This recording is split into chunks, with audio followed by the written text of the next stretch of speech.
Welcome to দিশার exam guide.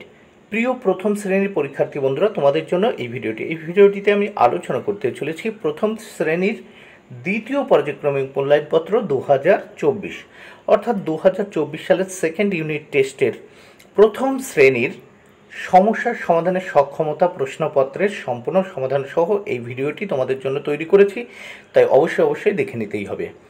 সম্পূর্ণ CCE পদ্ধতি অনুসরণ করে এই অরিজিনাল প্রশ্নপত্রটি তোমাদের জন্য তৈরি হয়েছে, তাই অবশ্যই দেখতে হবে। পূর্ণমান 10, সময় 20 মিনিট। এখানে দেখো পরীক্ষার্থীর নাম, অর্থাৎ তোমরা তোমাদের নাম লিখবে। ক্রমিক সংখ্যা, এখানে তোমরা তোমাদের রোল নাম্বার লিখবে। বিদ্যালয়ের নাম, এখানে তোমরা তোমাদের বিদ্যালয় বা স্কুলের নাম লিখবে। দেখে নাও, প্রাথমিক শিক্ষা পর্ষদের নির্দেশ অনুযায়ী নবপ্রবর্তিত পর্যায়ক্রমিক মূল্যায়ন পদ্ধতি অনুসারে প্রশ্নপত্রটি তৈরি হয়েছে। প্রথমেই এক দাগে দেখে নাও। প্রশ্নগুলির উত্তর লেখো, যে কোনো দুটি প্রশ্ন উত্তর করো, এর জন্য 2 মার্ক, প্রত্যেকটি প্রশ্নের জন্য 1 মার্ক করে বরাদ্দ। প্রথম একের ক, জলে কি ফুল আছে? উত্তর দেখে নাও, জলে আছে নাল ফুল। এই নাল ফুল হচ্ছে কি? দেখো, ওয়াটার লিলি, যাকে বলা হয় ওয়াটার লিলি, নাল ফুল যাকে শ্যাপলা বলা হয়। জলে কি ফুল আছে? জলে আছে নাল ফুল।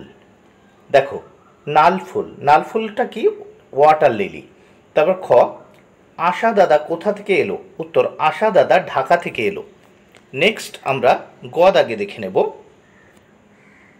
থালা ভরা কি কি মাছ? থালা ভরা কই মাছ, বাটা মাছ। নেক্সট এবার দেখে নেব, দেখো 2 দাগে কি বলেছে?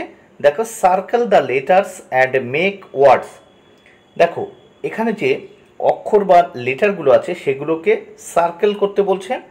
ঠিক এইভাবে দেখো, একটা করা আছে ANT, অ্যান্ট, তাহলে একে সার্কেল করে একটা ওয়ার্ড তৈরি করেছে, অ্যান্ট মানে পিঁপড়ে হয়ে যাচ্ছে। ঠিক আছে, এরকম 4টে করতে হবে, এর জন্য কিন্তু 2 মার্ক। প্রত্যেকটি ওয়ার্ড তৈরি করার জন্য 1-এর অর্ধেক মানে হাফ মার্ক করে বরাদ্দ আছে। দেখো, আমি 9টি ওয়ার্ড তৈরি করে দিয়েছি, একটি করা ছিল আর আমি 9টি তৈরি করে দিয়েছি, কিন্তু তোমাদের করতে হবে মাত্র 4টি। দেখো এখানে দেখো, BAT ব্যাট করেছি একটা। তারপর দেখো DOOR ডোর করেছি, মানে দরজা। দেখো এই যে সার্কেলের মধ্যে দেখো DOOR ডোর মানে দরজা হয়ে যাচ্ছে। আবার দেখো HAT হ্যাট মানে কি হয়ে যাচ্ছে? এই সার্কেলের ভিতর টুপি। তারপর দেখো CAT ক্যাট, এই সার্কেলের ভিতর হচ্ছে CAT ক্যাট মানে বিড়াল। আবার এই সার্কেলে দেখো কি হচ্ছে? PEA পি মানে মটরশুঁটি। তারপর দেখো বিন মানে পাত্র। তারপর দেখো NET নেট মানে জাল। তারপর দেখো MAT ম্যাট মানে মাদুর। আবার দেখো ZOO জু মানে চিড়িয়াখানা। তাহলে 9খানা ওয়ার্ড কিন্তু আমি তৈরি করে দিয়েছি, তোমাদের 4টি ওয়ার্ড তৈরি করতে হবে। এবার পরের পৃষ্ঠা দেখে নেওয়া যাক।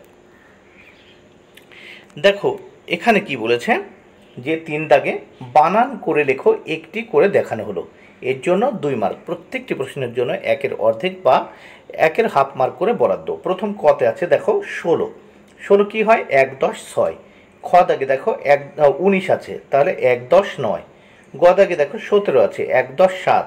ঘ দাগে দেখো 13 আছে, 1 10 3। এবার উঙ দাগে 20 আছে, মানে 2 10, 2 10 20, তাহলে 2 10। নেক্সট আমরা দেখব 4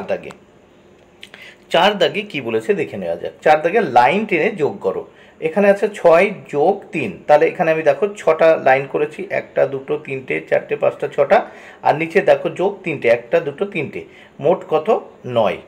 তারপর খ দাগে দেখো উপরে 4টে লাইন টেনেছি এবং নিচে দেখো এই 4, তাহলে 4 যোগ 4, এখানেও এই 4টি লাইন, 4 যোগ 4 কত হয়? 8। এবার নেক্সট আমরা দেখে নেব 5 দাগে কি বলেছে দেখে নেওয়া যাক। নিচের সমস্যা দুটির সমাধান করো। এখানে 2টি প্রশ্নের উত্তর করতে হবে, 2 মার্ক, প্রত্যেকটির জন্য 1 মার্ক করে বরাদ্দ। প্রথম ক দাগে 10টি পাখি ছিল ডালে, 5টি পাখি উড়ে গেল, ডালে রইল, তাহলে 10 বিয়োগ 5 সমান 5টি পাখি। এবার খ দাগে দেখো, ডাঙায় ছেলে মেয়ে 4 জন ও নৌকায় ছেলে মেয়ে 2 জন, তাহলে ডাঙায় ছিল 4 জন, নৌকায় ছিল 2 জন, তাহলে মোট ছেলে মেয়ে যোগ করতে হবে। দেখো 4 যোগ 2, তাহলে 4 আর 2 কত হয়? 6। তাহলে প্রশ্নপত্রটি সমাধান হয়ে গেল। বন্ধুরা, ভিডিওটি ভালো লাগলে অবশ্যই লাইক, কমেন্ট ও শেয়ার করুন। Thank you very much.